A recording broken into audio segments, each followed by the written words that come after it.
کسی گاؤں میں ایک کسان اپنی بیوی اور بیٹے کے ساتھ رہتا تھا۔ اس کے بیٹے کا نام انور تھا۔ اس کے باپ نے اسے بچپن سے ہی ایک مدرسے میں پڑھنے کے لیے بٹھا دیا تھا۔ وہ ذہین تھا، اس لیے استاد جو بھی سبق دیتے تھے اس کو دوسرے بچوں کی بنسبت بہت جلدی یاد کر لیا کرتا تھا۔ اس کے یہ استاد بہت شفیق تھے اور بچوں کو بہت پیار سے پڑھاتے تھے۔ ان کو دیکھ کر انور نے دل ہی دل میں طے کر لیا تھا کہ وہ بھی بڑا ہو کر ایک ایسا شفیق استاد بنے گا اور بچوں کو پیار سے پڑھائے گا۔ اس لیے وہ دل لگا کر پڑھتا کہ وہ بھی اس قابل ہو سکے کہ وہ دوسروں کو تعلیم دے سکے۔ وہ 15-16 سال کا ہوا تو اس نے مدرسے سے اپنی تعلیم مکمل کر لی۔ اس کا باپ اسے کھیتوں پر اپنے ساتھ کام کے لیے نہیں لے جاتا تھا۔ وہ سوچتا تھا کہ انور کے کھیلنے کودنے کے دن ہیں۔ اس کے باپ کا بھی یہی خیال تھا، اس کی شادی ہو جائے گی تو وہ بھی خود گھر کی ذمہ داریاں سنبھالنے لگے گا اور بیوی بچوں کا خرچ اٹھانا شروع کر دے گا۔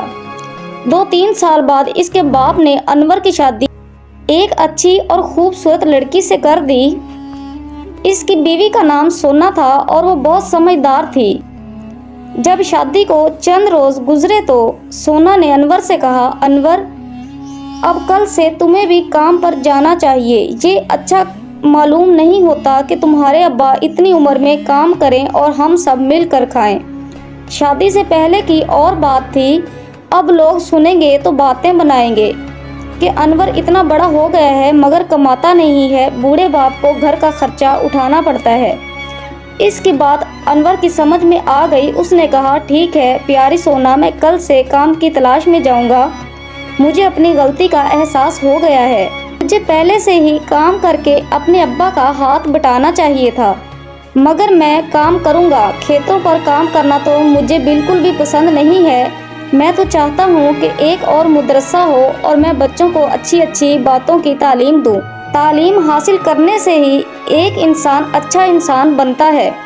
سونا نے کہا، تم فکر مت کرو، شہر میں میرے ماموں رہتے ہیں، وہ بادشاہ سلامت کے محل میں مالی ہیں، تم ان سے ملنا، ہو سکتا ہے وہ بادشاہ سلامت سے کہہ کر تمہیں کسی مدرسے میں لگوا دیں۔ اگلے روز سونا نے اسے صبح سویرے بستر سے اٹھا کر خود جلدی جلدی ناشتہ بنانے لگی، پھر انور کو ساتھ لے جانے کے لیے کھانا بنا کر دیا۔ انور کی ماں اور باپ کو جب پتہ چلا کہ وہ سونا کے ماموں کے پاس کام کے سلسلے میں شہر جائے گا تو وہ دونوں بھی بہت خوش ہوئے۔ سونا کے پاس کچھ رقم موجود تھی جو اسے شادی کے موقع پر ملی تھی، وہ اس نے انور کے حوالے کی تاکہ وقت پڑنے پر وہ اسے خرچ کر سکے اور کسی کے آگے ہاتھ پھیلانے کی نوبت نہ آئے۔ شہر کے راستے میں ایک جنگل پڑتا تھا۔ ابھی وہ جنگل سے کچھ فاصلے پر تھا کہ اس نے ایک جھونپڑی دیکھی جس کے باہر ایک بوڑھی عورت اور اس کا شوہر بیٹھے باتیں کر رہے تھے۔ بوڑھی عورت کہہ رہی تھی کہ آج ہمارے پاس کھانے کو کچھ بھی نہیں ہے، بھوک سے برا حال ہے۔ انور یہ سن کر افسردہ ہو گیا۔ اس نے اپنا کھانا نکال کر اس کے سامنے رکھا اور قریبی کنویں سے سراہی میں ٹھنڈا پانی بھر کر انہیں دیا۔ دونوں میاں بیوی خوش ہو گئے اور اسے دعائیں دینے لگے۔ چلتے ہوئے انور نے سونا کی دی ہوئی رقم میں سے آدھے پیسے بوڑھے اور بوڑھی کو دیے۔ بوڑھا وہ رقم دیکھ کر بہت خوش ہوا اور بولا، اس رقم سے میں ایک کلہاڑی خریدوں گا اور جنگل سے لکڑیاں کاٹ کاٹ کر بیچا کروں گا۔ اس طرح جو پیسے ملیں گے وہ ہم دونوں میاں بیوی کے گزارے کے لیے کافی ہوں گے۔ اس کی بات سن کر انور مسکراتے ہوئے وہاں سے چل پڑا اور تھوڑی دیر بعد جنگل میں پہنچ گیا۔ جنگل میں پہنچا تو اسے بھوک ستانے لگی۔ کھانا تو وہ اس بوڑھی عورت اور اس کے شوہر کو دے چکا تھا، اب اس کے پاس کھانا کھانے کو کچھ بھی نہیں تھا۔ اس نے سوچا کہ اتنا بڑا جنگل ہے، کسی درخت سے پھل توڑ کر کھا لے گا۔ اس کی نظر ایک بڑے سے درخت پر پڑی جس پر سیب کی طرح کے پھل لگے ہوئے تھے۔ انہیں دیکھ کر وہ بہت خوش ہوا۔ وہ پھل کافی اونچے تھے اور انور انہیں زمین پر کھڑے کھڑے نہیں توڑ سکتا تھا، اس لیے اس نے درخت پر چڑھنے کا ارادہ کر لیا۔ وہ درخت پر چڑھا تو اسے اوپر کی ایک شاخ پر چڑیا سے بڑا کئی رنگوں والا پرندہ نظر آیا۔ وہ پرندہ چاروں طرف سے بے خبر ایک پھل پر چونچ مار مار کر اسے کھا رہا تھا۔ انور کو وہ پرندہ بہت اچھا لگا۔ اس نے سوچا کہ خوبصورت پرندے کو میں گھر لے جا کر سونا کو دے دوں گا، وہ اسے دیکھ کر بہت خوش ہوگی۔ یہ سوچ کر وہ بغیر آواز نکالے اس کے نزدیک آیا اور پھر جھپٹ کر اسے گرفت میں لے لیا۔ اس اچانک آفت سے پرندہ گھبرا گیا اور زور زور سے اپنی سریلی آواز میں چلانے لگا۔ پھر اس نے سہمی نظروں سے انور کو دیکھتے ہوئے کہا، اگر تم مجھے چھوڑنے کا وعدہ کرو تو میں تمہیں طلسمی جھیل کا راز بتاؤں گا۔ ممکن ہے وہ تمہارے کسی کام آ جائے۔ اسے انسانوں کی طرح باتیں کرتا دیکھ کر انور حیران رہ گیا۔ وہ سنبھل کر ایک موٹی سی شاخ پر بیٹھتے ہوئے بولا، ٹھیک ہے، تم مجھے طلسمی جھیل کا راز بتاؤ، میں تمہیں چھوڑ دوں گا۔ پرندے نے کہا، تم اس جنگل میں کسی بھی جگہ کھڑے ہو کر پورے 100 قدم گن کر سامنے کی جانب چلو۔ 100 قدم پورے ہو جائیں تو رک جاؤ اور پھر پورے 100 قدم گن کر پیچھے کی جانب آؤ۔ اگر قدموں کی گنتی بالکل ٹھیک ہوئی تو تمہارے سامنے ایک جھیل نمودار ہوگی۔ یہی طلسمی جھیل ہے۔ اگر اس جھیل کا پانی کسی ایسے شخص پر ڈال دیا جائے جو جادو جانتا ہو تو اس عمل سے وہ اپنا سارا جادو ہمیشہ کے لیے بھول جائے گا اور پھر کبھی کسی پر جادو نہیں کر سکے گا۔ اس کے علاوہ اس نے جس پر بھی اپنا جادو کیا ہوگا اس پر سے اس جادو کا اثر ہمیشہ کے لیے ختم ہو جائے گا۔ یہ ہے طلسمی جھیل کا راز۔ انور کو یہ بات بہت عجیب سی لگی۔ اس نے پرندے کو چھوڑ دیا۔ اس کے بعد اس نے کچھ پھل کھا کر اپنی بھوک مٹائی۔ پھر درخت سے نیچے اتر کر وہ ایک جگہ کھڑا ہو گیا۔ وہاں سے 100 قدم آگے کی طرف بڑھا۔ پھر جب 100 قدم پورے ہو گئے تو گن گن کر 100 قدم پیچھے کی جانب آیا۔ جب یہ گنتی پوری ہو گئی تو اچانک اس کے سامنے ہلکے سے دھماکے کے ساتھ ایک جھیل نمودار ہوئی۔ سراہی میں اس کا پانی بھرا اور جیسے ہی واپسی کے لیے مڑا تو اس کے کانوں میں پھر ہلکے سے دھماکے کی آواز آئی۔ اس نے گھوم کر دیکھا تو وہ طلسمی جھیل نظروں سے غائب ہو چکی تھی اور اب وہاں بڑی بڑی جھاڑیاں نظر آ رہی تھی جن میں خرگوشوں کے بچے چھپے ہوئے تھے اور اپنی چھوٹی چھوٹی لال آنکھوں سے انور کو دیکھ رہے تھے۔ اس کے بعد انور دوبارہ اپنے سفر پر روانہ ہو گیا۔ شام ہوتے ہوتے وہ شہر پہنچ گیا۔ اسے سونا کے ماموں کے گھر تک پہنچنے میں کوئی دقت نہیں ہوئی تھی۔ وہ چونکہ بادشاہ کے محل میں کام کرتا تھا اس لیے بہت سے لوگ اسے جانتے تھے جنہوں نے انور کو اس کے گھر پہنچا دیا تھا۔ وہ اسے دیکھ کر بہت خوش ہوا۔ اس کی خوب خاطر مدارت کی۔ انور نے جب اس کو بتایا کہ وہ کام کے سلسلے میں شہر آیا ہے تو اس نے انور سے کہا کہ وہ کوشش کرے گا اس کی نوکری محل میں ہی لگ جائے، مگر اس میں کچھ وقت لگے گا کیونکہ بادشاہ سلامت ایک مسئلے کی وجہ سے بہت پریشان ہیں۔ انور کے پوچھنے پر اس نے بتایا، 2-3 روز پہلے ایک نہایت بدصورت جادوگر بادشاہ سلامت کے پاس آیا تھا۔ اس نے بادشاہ سے کہا کہ وہ شہزادی کی شادی اس کے ساتھ کر دے۔ اس کی بات سن کر بادشاہ کو بہت غصہ آیا۔ اس نے سپاہیوں کو حکم دیا کہ اس کو گرفتار کر لیں، مگر وہ جادوگر بہت مکار تھا۔ اس سے پہلے کہ سپاہی اسے پکڑتے وہ چھلانگ لگا کر چھت سے لٹکے فانوس پر چڑھ گیا اور جانے پڑھ کر شہزادی پر کون سا منتر پھونکا کہ 17-18 سال کی شہزادی کا قد 2-3 سال کے بچے جتنا ہو گیا۔ جادوگر یہ کہتے ہوئے چلا گیا کہ اگر بادشاہ نے اس کی شادی اپنی بیٹی کے ساتھ نہیں کی تو شہزادی ہمیشہ کے لیے اتنے ہی قد کی رہے گی۔ اس نے بادشاہ سلامت کو سوچنے کے لیے 3 روز دیے ہیں۔ کل اس مہلت کا آخری دن ہے۔ کل وہ جادوگر پھر آئے گا، دیکھو کیا ہوتا ہے۔ یہ کہانی سن کر انور سوچ میں پڑ گیا۔ اس نے سونا کے ماموں سے کوئی بات نہیں کی۔ اگلے روز سونا کا ماموں اس کو محل لے کر گیا اور خود باغیچے میں کام کرنے لگا۔ محل آتے ہوئے انور اپنی سراہی بھی اپنے ساتھ لے آیا تھا جس میں طلسمی جھیل کا پانی موجود تھا۔ محل میں موجود سارے لوگ خاموش تھے اور سہمے سہمے اپنے کام کرتے پھر رہے تھے۔ وہ سب اپنے بادشاہ سے بہت محبت کرتے تھے کیونکہ وہ اپنی رعایا کا بہت خیال رکھتا تھا۔ انہیں یہ فکر تھی کہ جانے آج جادوگر آئے گا تو کیا نیا گل کھلائے گا۔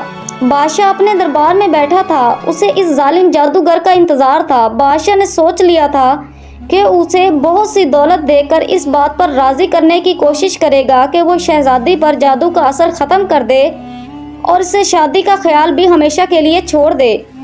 اچانک محل میں کھلبلی سی مچ گئی۔ چاروں طرف شور مچ گیا، جادوگر آ گیا، جادوگر آ گیا۔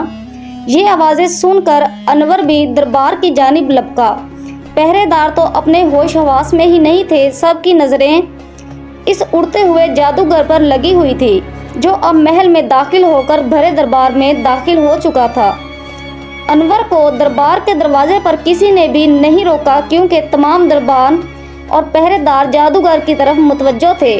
وہ بڑی آسانی سے دربار میں پہنچ کر ایک طرف کھڑا ہو گیا۔ وہاں اس نے ایک عجیب و غریب شکل والے شخص کو دیکھا، جس کی ایک آنکھ چھوٹی، دوسری آنکھ بڑی تھی۔ اس کی ناک بہت لمبی تھی اور آگے سے مڑی ہوئی تھی۔ وہ بادشاہ کے سامنے کھڑا تھا اور اس کے چہرے پر ایک شیطانی مسکراہٹ تھی۔ انور سمجھ گیا کہ یہ وہی جادوگر ہے جس کی وجہ سے بادشاہ پریشان ہے۔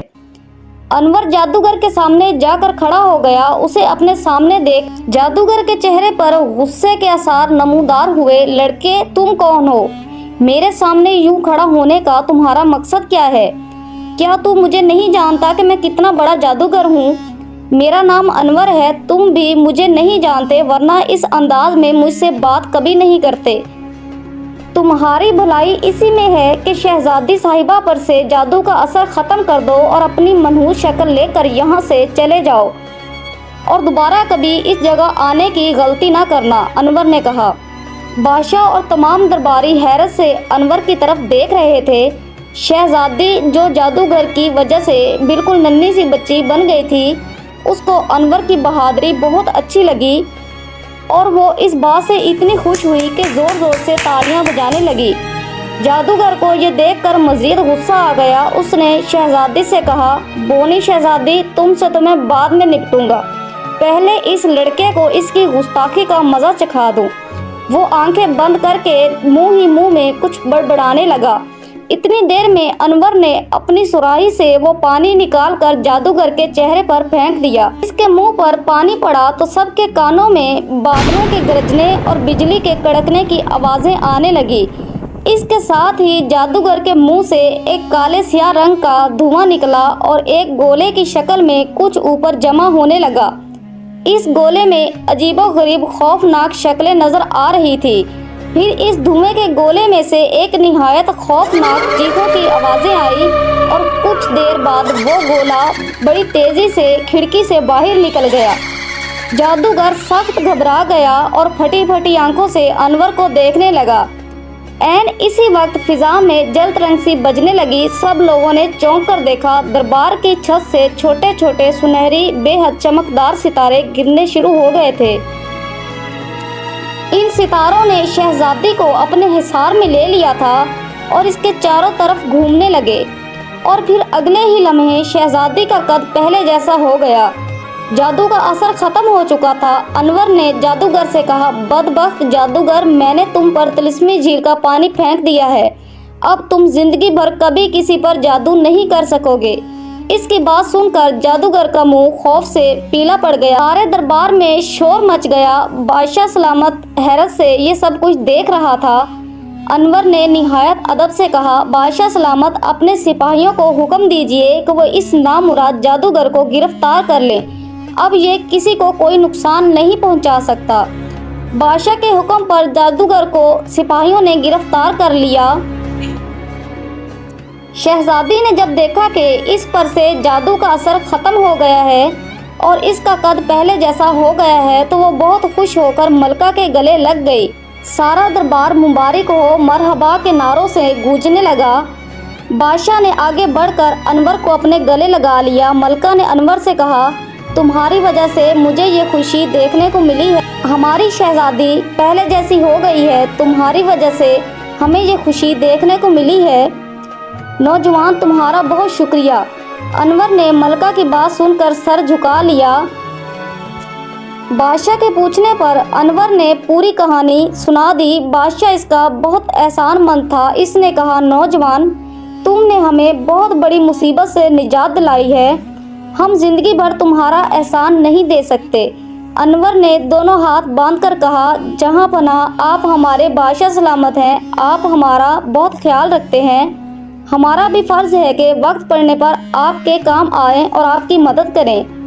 اس کی بات سن کر بادشاہ بہت خوش ہوا۔ اس نے کہا، تم نے ایک بہت بڑا کام کیا ہے، ہم تمہیں انعام دینا چاہتے ہیں، مانگو کیا مانگتے ہو؟ انور بولا، بادشاہ سلامت، میں تو اپنی بیوی سونا کے کہنے پر گاؤں سے چل کر شہر نوکری کی تلاش میں آیا ہوں۔ اگر مجھے کوئی نوکری مل جائے تو میں سمجھوں گا کہ یہی میرا انعام ہے۔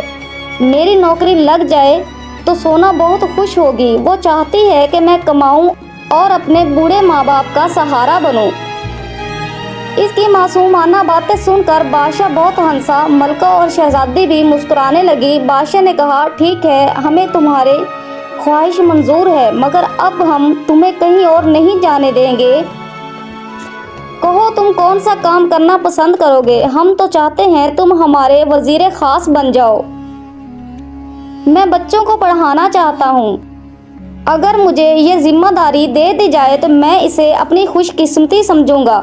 انور نے کہا، میرا دل چاہتا ہے کہ ہمارے ملک کا ایک ایک بچہ اور ایک ایک بچی تعلیم حاصل کریں اور مفید شہری بنے، جس سے ہمارا ملک بھی ترقی کرے اور لوگ خوشحال ہو جائیں۔ بادشاہ اس کی بات سن کر بہت خوش ہوا۔ اس نے کہا، تمہاری بات سے ہم بہت خوش ہوئے۔ تم اگر چاہتے تو ہم سے بھاری انعام وصول کر سکتے تھے اور بقیہ زندگی سکون سے گزار سکتے تھے، لیکن تم میں ذرا بھی لالچ نہیں۔ اس کے علاوہ تم ایک نیک دل اور سمجھدار انسان ہو۔ یہی تو وہ باتیں ہیں جو تعلیم والوں میں ہوتی ہیں۔ ہماری طرف سے تمہیں اجازت ہے، تم ہماری سلطنت کے بچوں کو تعلیم دو۔ اس سلسلے میں ہم تمہیں تمام سہولیات مہیا کریں گے۔ چنانچہ بادشاہ سلامت کا حکم تھا، اس لیے چند ہی دنوں میں ایک بہت بڑا مدرسہ تیار ہو گیا۔ اس مدرسے کا سارا نظام انور کے ہاتھوں میں تھا۔ اس نے مدرسے میں بہت سارے انتظام بھی کر دیے تھے۔ اپنی پیاری بیوی سونا، اپنے بوڑھے ماں باپ کو بھی محل میں بلا لیا تھا۔ اس طرح سب کی زندگی انور کی ایمانداری اور دیانتداری کی وجہ سے خوشحال گزرنے لگی۔